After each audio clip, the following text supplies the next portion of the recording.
Hello everyone, it's Old Guardian here. This is the final episode of my Rise of Shadows theorycrafting videos. This is the 9th class. You can find all the classes now on my YouTube channel. And in this video, I'm going to take a look at Druid. I'm going to start with a brief look at the kit that Druid is getting and then go on into looking at 5 different theorycrafted decks for Druid for Rise of Shadows. Rise of Shadows introduces these 10 Druid cards. So what these really give you, there's a bunch of heal Druid synergy, then there's a bunch of token synergy, and you might even combine the two into some kind of heal token. And then there's one generally very powerful card, and then there's this one card, Crystal Song Portal, that I'm quite uncertain about. Discover a Druid minion. If your hand has no minions, keep all 3. So that's an incredible value card. But what is exactly the deck that's going to use it? I didn't find it yet, but I think there will be some decks built with this one later on in the expansion. As for the other cards, well, Blessing of Ancients, 3 mana, giving minions +1/+1, but it's twin spell. 3 mana for +1/+1 would be bad, but because it's twin spell, then it has some potential use in various token builds. Acorn Bearer, incredible 1-drop, 2/1 Death Rattle, add 2/1/1 squirrels to your hand.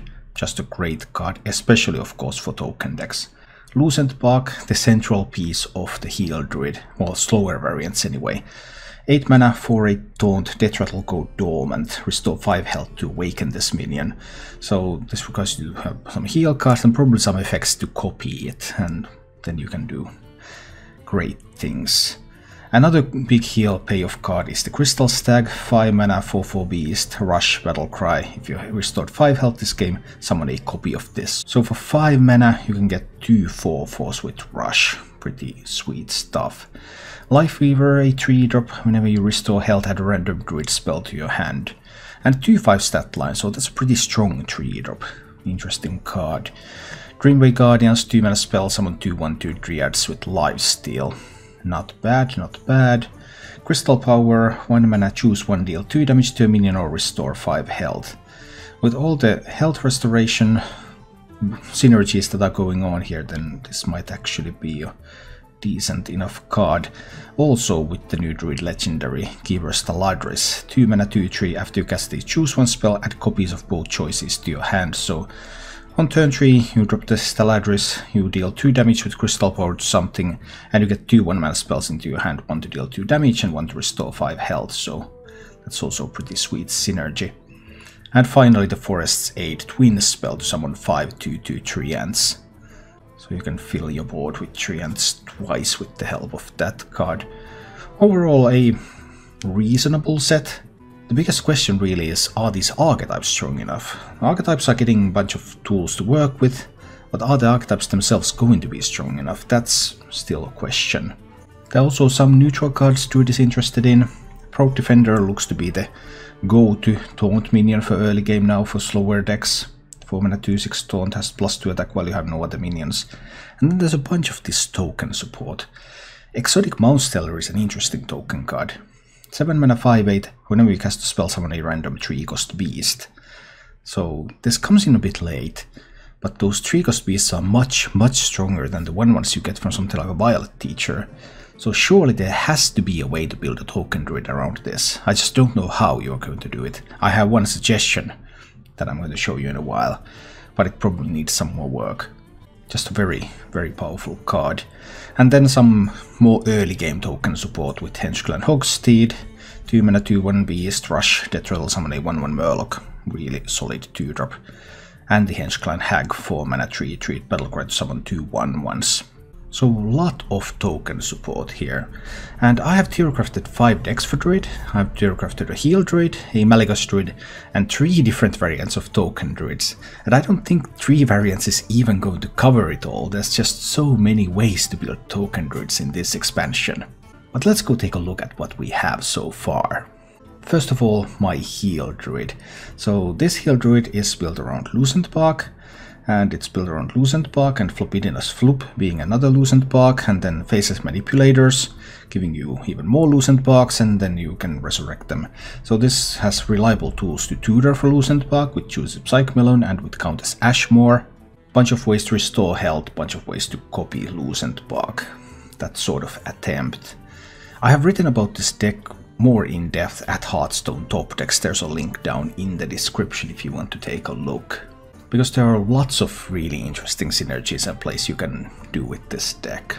Then Malygos Druid. Well, we're losing the Twig, but there's still Malygos, there's still the Flopidinous Floop, there's still Alexstrasza, and there's still the Dream Petal Florist, so you can still get those discounts going, and then you can hit some face with stuff like Swipe and Moonfire. With Branching Paths gone, with Ultimate Infestation gone, with Spreading Plague gone, it's more of a question, okay, well, how do you ramp up? How do you draw cards? How do you survive?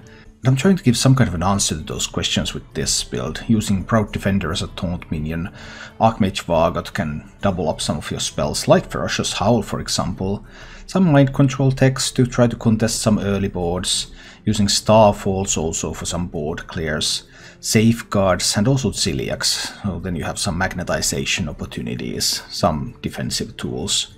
And with no Naturalize anymore, I've even included one copy of Big Game Hunter to deal with some big threats. So while the support tools and all the infrastructure around it has changed, the Malygos combo here is unchanged, and you can still try to go with that one. Then the tokens, and there's so many ways to build token druids right now. One that's of course being pushed a little bit is the trend synergies, because we already got a bunch of these trend support cards, like Dendrologist, like Mulch Muncher earlier, like Tree Speaker, but they just weren't quite enough to make it a thing. But now with the rotation, lots of cards leaving, maybe there's more room for those now.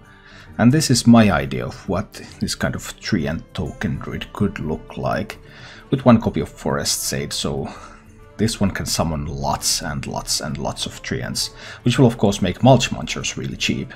And I have even opted to use the Witchwood Apple here, both to be able to then play more treants so that I can get Mulch Muncher down earlier, and also to fill up my hand a little bit so that I can do Whispering Woods better. We'll see if this archetype is going to be fast enough, but if it gets to build some boards, and if it gets to Soul of the Forest those boards, then that's usually just game over. And the same of course applies to all the other Token Druid variants, because I can't see any Token Druid variant that would not run Savage Roar and Soul of the Forest. Another take on Token Druid would be like an Egg Druid, this sort of faster, more aggressive breed. Doesn't really go for that late game, but tries to get on the board very quickly, use some buffs early, use some rush minions, use some eggs that you can use to make even more tokens, and then you can do Soul of the Forest on those tokens, and just Savage Roar your way to the victory. So this is the type of build I came up with when thinking about, okay, if I tried to build tokens very quickly, then what kind of cards I would introduce into the deck. Finally, Token Druid could also take a bit of a slower approach and try to use the exotic Mount Seller, because summoning those 3-mana beasts, that's on average that's 3 stats for every spell you cast. So try to ramp up a little bit, get to the Mount Seller early, use very cheap spells to get a bunch of 3-drops onto the board, and you just might win right from there. This build does have a couple of alternatives. It can use the Mount Seller, it can also use the Violet Teacher together with Soul of the Forest to try to get a sticky board even though you're just summoning 1/1s. So there are lots of ways to build these Token Druids. I also considered building some kind of Beast Druid or Big Beast Druid, but even though I tried to put it together, I just couldn't figure out the right way. And furthermore, there could also be even more Token Druids, because you could try to go for heal and token hybrid type of build. Don't go for Lucent Park, but just use the heal synergies early in the game. So it looks like Druid is going to have a lot of options. I'm not sure how strong these options will be, but you can build Druid decks in many ways, especially the token build that you can build in at least 4 or 5 different ways. You can find similar theorycrafting videos to every single class in Hearthstone on my YouTube channel. And this is the last one, and tomorrow we're going to actually play Rise of Shadows. Thank you for watching. If you enjoyed the show, please click the like button and subscribe to my channel for more.